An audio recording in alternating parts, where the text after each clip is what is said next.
Hello, my name is Diane Schindler. You are listening to In the Know. This podcast show includes writing tips, travel tips, and my views of life from savvy and thoughtful to quirky and humorous. I hope you enjoy the show. I am wonderful. I am so happy to be on In the Know. I listen to you. I have loved you and Bonna's Bite-Sized Nuggets.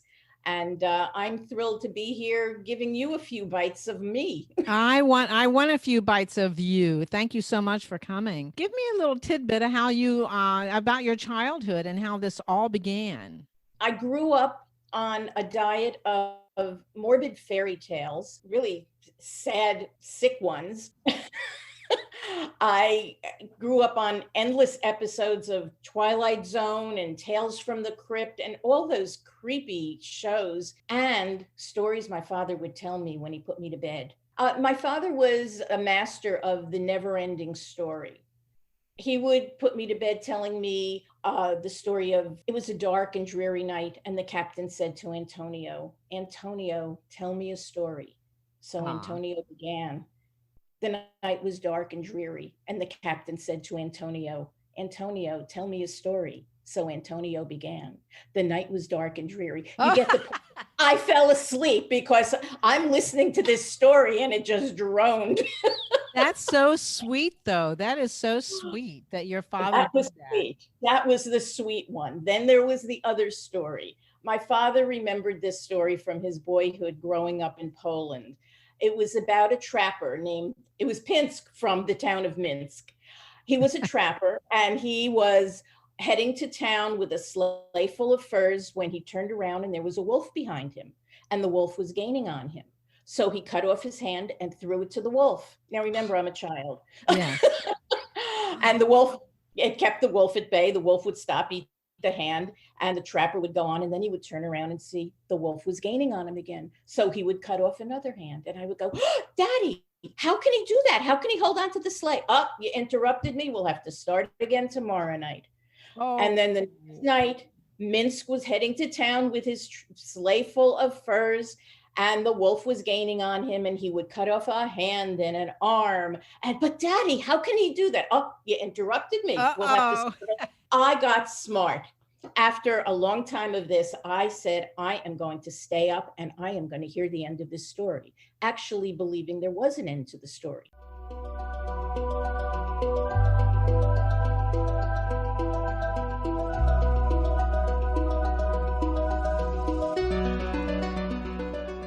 You are listening to Barbara Rein. She debuted her first book series in the 4th grade. The title of it was The Adventures of Cassandra McGillicuddy in Outer Space, complete with stick figure drawings. Can you imagine? She was admonished by her teacher for doing book reports on her own books. She put writing aside for years while stories piled up in her head, and one day she opened her laptop and out they poured. Now, as you know, she is an award-winning and Amazon best-selling author. She lives with her husband and dachshund, traveling with a well-packed suitcase between New York and Florida. She writes strange, fantastical, and downright weird short stories, darkly brilliant tales that teeter on the edge of reality, reimagined nightmares concocted from a childhood diet of macabre fairy tales, and endless episodes of Twilight Zone. She also writes chuckle-inducing personal essays inspired by the quirks and oddities that bounce her way. Let's go back and listen to Barbara.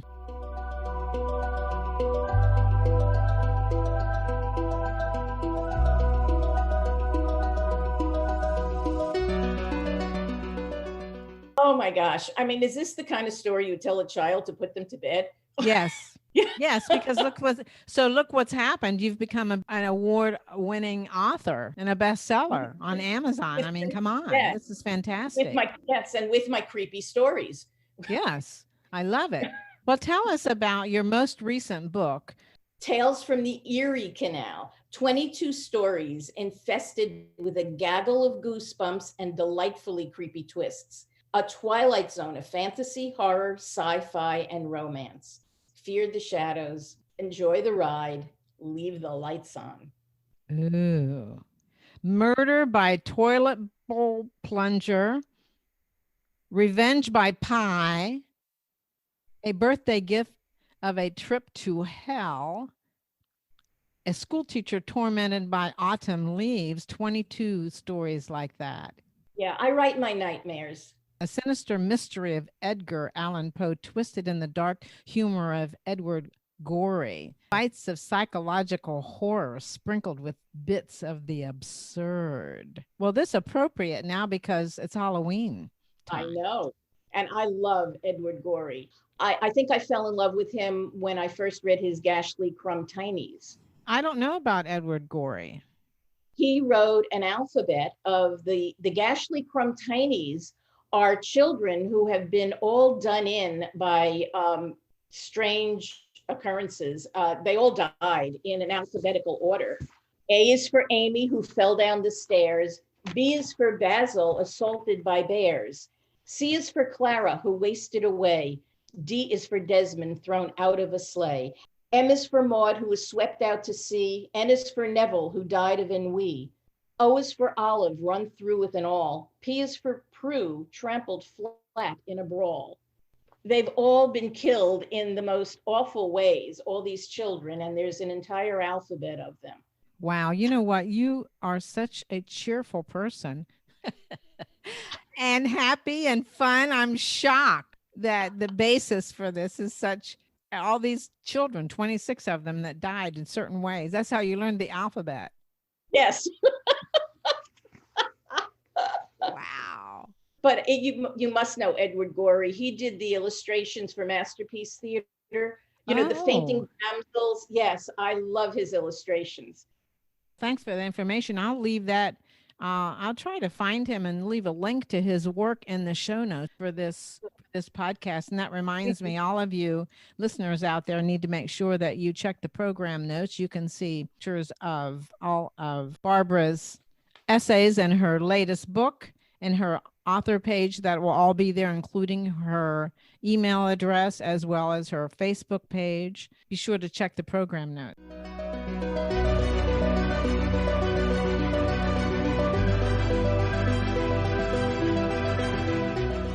I'm curious about how you went from writing to publishing overnight. That was funny. I was encouraged to publish. All my writing groups encouraged me to put my stories together in a book, and I would say, oh, sure, I'll do it.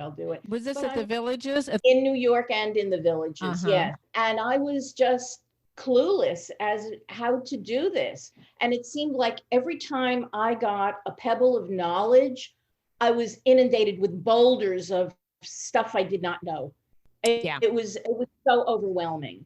The funny thing is, somebody, there was a local magazine here who was looking for stories. The editor was looking for stories. So I got in touch with her. She wanted holiday stories. And I sent her one about my father, and she said, this is great. I'll save it for Father's Day. I think this was like in April. So I sent her back something. I said, maybe I have something else that's a little more timely. It's not holiday, but it's about toilet paper. And of course, this was in the toilet paper. This is the COVID toilet paper problem. So I sent it to her. She loved it. She published it. It got great reviews. Somebody actually wanted to reprint it. And then I got an email from a friend of mine who said, I had an epiphany in the middle of the night. Put it up on Amazon, sell it for $1.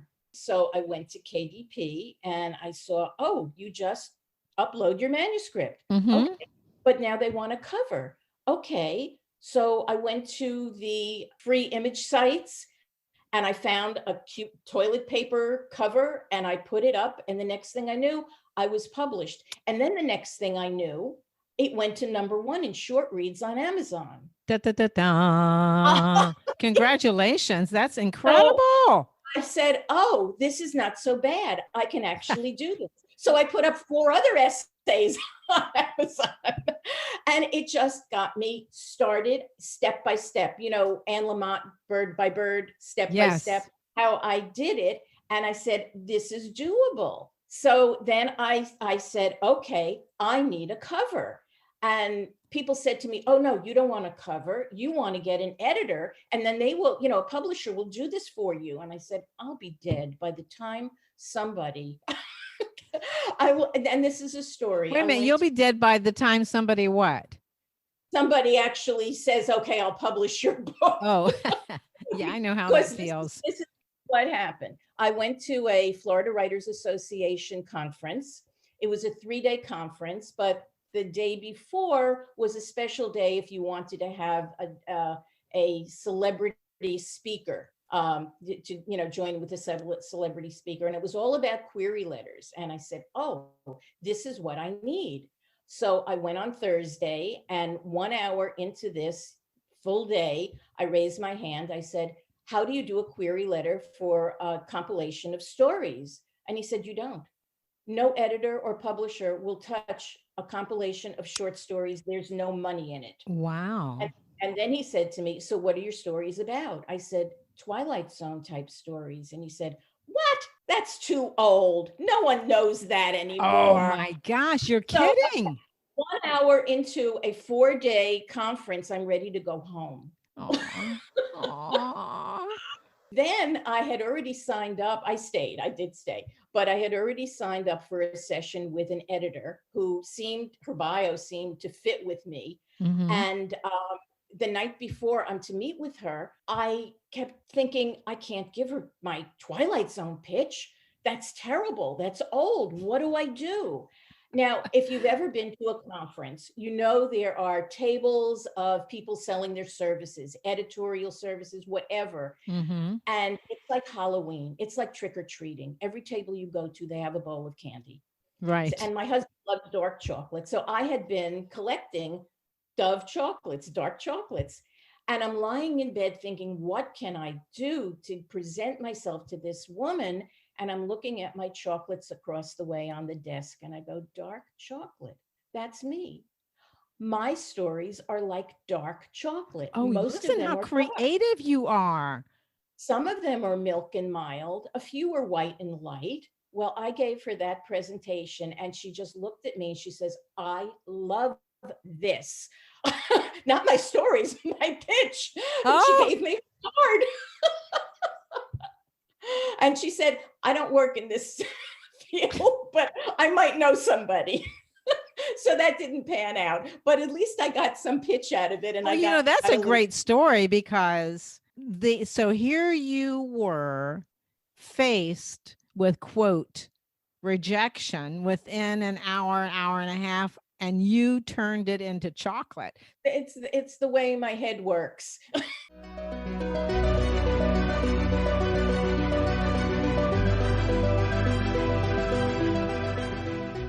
You have to just sell your stories to magazines. That's the only way you're ever going to get published. Mm-hmm. And my goodness, I am not selling my children for a penny a word. No way. Yes. No.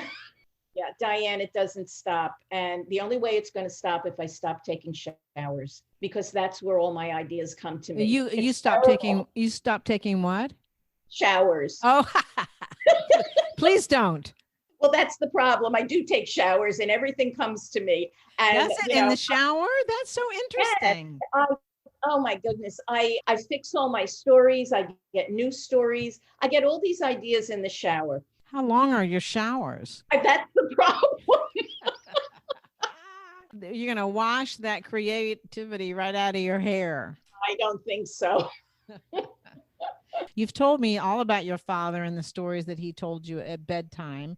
You also have explained how you've gone from writing to publishing overnight, quote, unquote.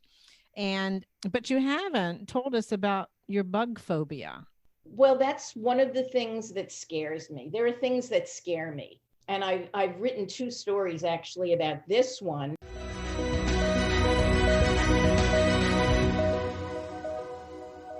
Autumn leaves after the sun goes down.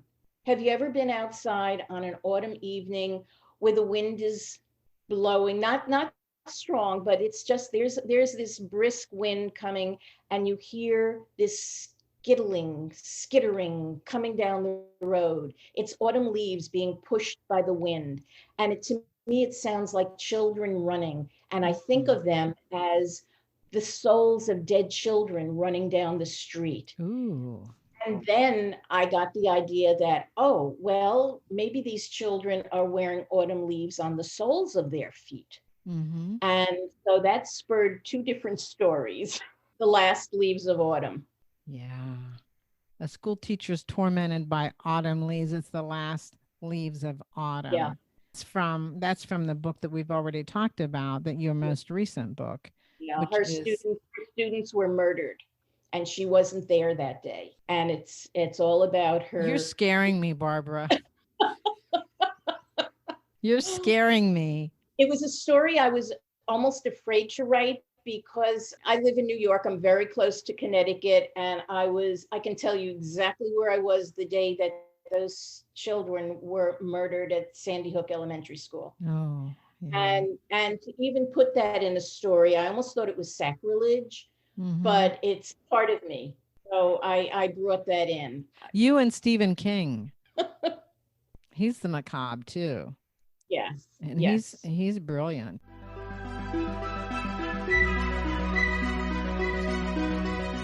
I'm going to stop for a moment and thank you for listening to In the Know. If you have an interest in being interviewed, as Barbara Rein is being interviewed today, please send me an email, diane@dianeabroad.com, and I will forward to you the interview request form. What we do here on In the Know, we make sure that we help authors reach a different audience, the podcast listeners' audience. Thank you so much.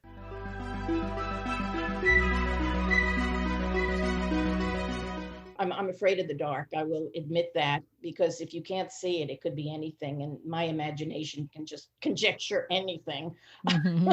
Bugs go back to the morbid fairy tales that I grew up on. That and the fact that when I was about 4 or 5 years old, my brother chased me around the house with a box of chocolate-covered ants, trying to get me to eat one. There is a Hans Christian Andersen story, and this is interesting. I always thought this was odd. Grimm's fairy tales are happy endings. Andersen's fairy tales are grim. The opposite. Yes, but it's he should have been named the Grimm Brothers. Yeah. There was the story of the girl who trod on a loaf. This is a nasty little girl whose favorite thing to do was to pull the wings off of insects so they couldn't fly away. They could only crawl. Ooh, she was nasty. Her mother was poor. She was sent to live with the grandmother. I don't know if I have the details exactly right, but she was spoiled and one day was sent to bring a loaf of bread to her poor mother. Well, she was wearing new, beautiful shoes, and on the way to her mother's, she came across a mud puddle. She put this loaf of bread down in the mud puddle to step across it so she wouldn't ruin her shoes. Well, as soon as she stepped on the loaf, she sank down into the mire all the way to the bottom, and down there were all the bugs that she'd ever pulled the wings off of. They couldn't fly away. They just crawled all over her. And to this day, I still scare myself when I think about that story. I'm going to have trouble sleeping now. That is gruesome. I have never read that story. You know the story of the little match girl who, she froze to death in the cold, yes, lighting her very last match, and the red shoes where she only wanted these red ballet slippers or whatever they were, and she was told not to put them on, but she did, and she danced off and could never stop dancing and just danced herself to death. So, these are Andersen's, Hans Christian Andersen's fairy tales. And this is what I read to death over and over when I was a kid. I loved them. You do have to blame your dad for this, don't you? You said it's in your genes. Well, let me tell you another story about my father. When he died, he hung around for a few weeks. I was sitting with my mother. We're Jewish. We sit Shiva. I was sitting with my mother in her den waiting for people to come, and the lamp on the end table in her den started to not flicker, but like a seance globe. It would glow and ebb and glow and ebb. It was the strangest thing. We sat there and my mother's going, "Saul, is that you?" And then it stopped. Well, but the same thing happened the next afternoon. We were sitting in her den waiting for people to come, and the lamp did the same thing. Now, this is a lamp that, we checked the cord, we checked the switch, the plug. the lamp did the same thing, glow and ebb and glow and ebb. And I said, Daddy, is that you? And it stopped. Well, the next morning I called my mother and I said, laughing, how's the lamp? She goes, I don't know, I threw it out. And this is a practical woman who never threw anything out. So at the end of Shiva at our house, it was an exhausting week. And, people bring food. My dining room table was a Viennese table. My husband and I were trying to clean up. We were tired. We were snipping at each other. And then my dining room chandelier started to do this glow and my husband, he kept saying, oh, your stories are just two bereft women, nothing. You're just hoping for things. Well, he saw it himself. And the chandelier didn't stop until I threw up my hands and I said, okay, Daddy, we'll stop fighting. And it stopped. Well, the next week I was back at work and I was telling these incidences to a colleague of mine. I'm in the little staff kitchen at work. There was a microwave on the counter with a big heavy cafeteria tray sitting on top of it. I had put my cup of water down on the counter behind me and I'm telling her these incidences and all of a sudden her face changes. And I didn't know why. The cafeteria tray tipped over, slid off, hit my cup of water and splashed water all over me. And she looks at me, she goes, do you know what your father wants? The only thing I could think of is with all these things going on, I'm always looking for spilled water, a light that does something. It's my father's last never-ending story. I'm still looking for him. I think dead people are someplace doing something fun, playing mahjong. I don't know what they're doing. But I always think that if you not just think them, but say their name, they're going to perk up. Oh, someone's talking about me. Isn't that nice? Yeah. I would feel that way. My mother did too. She was angry with me. Oh. Yeah, I had thrown out a painting of hers. The whole back was shredded and I couldn't do anything with it. So I had to throw it out and she was quite angry. That night, she threw a sculpture off of a bookcase, just missed my nose. Actually, she was angry. I still see my mother in license plates. This was funny. Somebody came over when I was sitting Shiva for her and said, let's go for a walk. You have to get out of here. We took a walk up the street and somebody had left a box of books out in front of their property, take one. And right on top of the book by Edna something. It was my mother's name, Edna. And I went with my husband to get some wine because people were coming over and we asked the clerk, we want this type of wine. And he took us right to the shelf. There was a wine, Edna Valley. Edna Valley is my favorite white wine. It is. It's a beautiful Chardonnay that is oaky Chardonnay.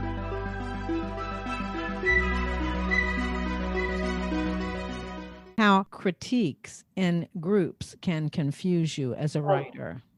I'm going to tell you both. I in the FWA competition a few years ago, I entered 3 short stories. All 3 of them made the final, which was unbelievable. Yes. And I was so looking forward to my rubrics, which is, it's a judging critique, a rubric. It's yes. And because I always want to make things better. I don't mind negative comments as long as they're done nicely. Well, I got my rubrics back. I would get 100, a 96, and then an 86. Ooh. What people specifically loved about my story, somebody else specifically didn't. So it was very confusing and disappointing because what do I do? What did you do? You go with the majority and you go with your gut. It also happens in critique groups where somebody will say something to me and I'll think, oh my gosh, they're so off base. They didn't even read my story. That's like not even, possible. And then it'll marinate. And a few days later, it'll hit me. Oh, he said that because he was confused about something I said way in the beginning of the story. I need to fix that. Yeah, good for you. I can be annoyed with critiques, but I don't ignore them. That is such a good lesson. You can be annoyed, but don't ignore them. Yeah, there's always a grain of truth in there. If somebody says, even in general, oh, I don't get your stories. I don't care if they don't like my stories. Of course I care if they don't like them, but but they should get them. And if they don't get them, what am I missing? I need to Yes. know. I need Yes. this. What I find is that somebody will say something to me, and right away I either think, one, I agree, maybe. Two, I think, well, they didn't understand A, B, and C. And so I sleep on that. And now I can't sleep very long because I realize if I say they didn't understand A, B, and C, then I need to go back and fix A, B, and C, just like you explained. The other thing that happens, somebody will say something that hits a nerve.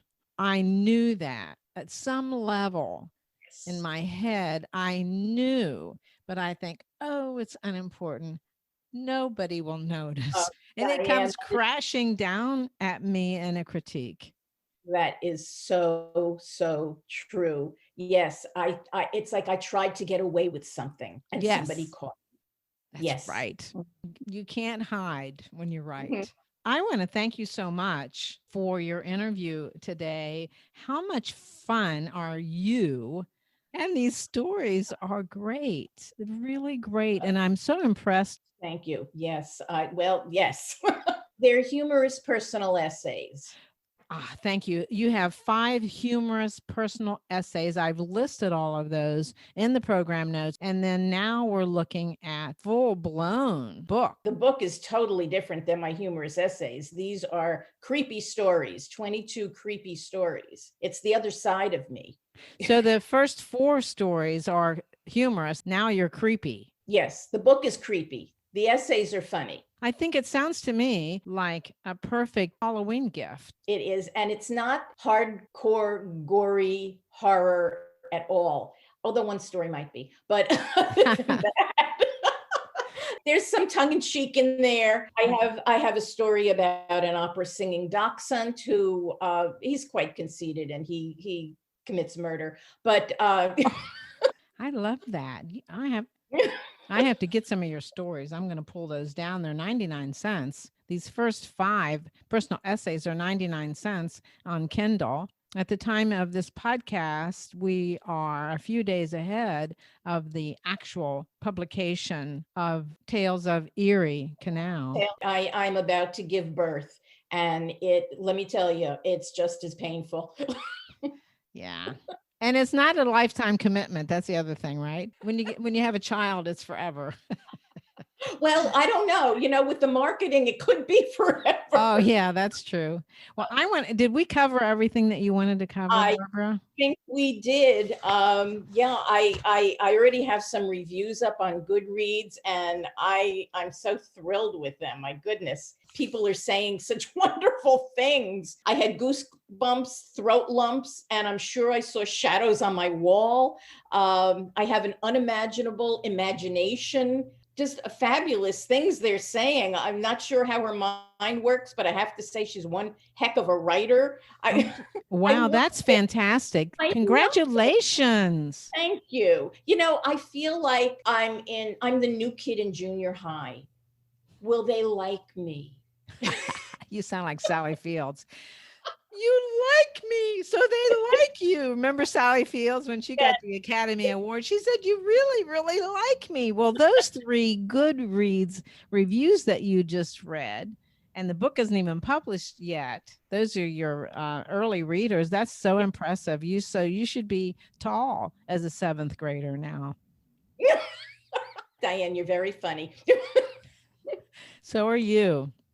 Well, thank you so much. I appreciate it. I want to hear more from you and more books, more personal essays. The personal essays, yeah, they come a lot easier than an entire book. So I don't know. I keep thinking my next venture will be into children's writing, which is a whole other story. I did what my father did.